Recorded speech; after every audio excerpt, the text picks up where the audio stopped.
Olympics medal ജേതാവ് മനു ഭാക്കറിനെ ഖേൽ രത്നയ്ക്ക് ശുപാർശ ചെയ്യാതെ കായിക മന്ത്രാലയം. മനു ഭാക്കർ പുരസ്കാരത്തിന് അപേക്ഷിച്ചിട്ടില്ലെന്നാണ് കേന്ദ്രത്തിന്റെ വിശദീകരണം. ഇന്ത്യൻ പുരുഷ ഹോക്കി ടീം ക്യാപ്റ്റൻ ഹർമൻപ്രീത് സിംഗിനെയും പാരാലിമ്പിക്സ് മെഡൽ ജേതാവ് പ്രവീൺ കുമാറിനെയും ഖേൽ രത്നയ്ക്ക് ശുപാർശ ചെയ്തിട്ടുണ്ട്. വിരമിച്ച സുപ്രീം കോടതി ജഡ്ജി ജസ്റ്റിസ് വി രാമസുബ്രഹ്മണ്യൻ അധ്യക്ഷനായ 12-അംഗ സമിതിയാണ് ബഹുമതിക്കായി താരങ്ങളുടെ പേര് ശുപാർശ ചെയ്തത്.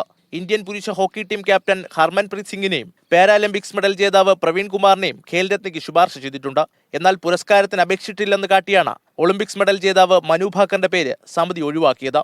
എന്നാൽ അപേക്ഷ അയച്ചിരുന്നുവെന്ന് മനുവിന്റെ കുടുംബവുമായി ബന്ധപ്പെട്ട വൃത്തങ്ങൾ പ്രതികരിച്ചു.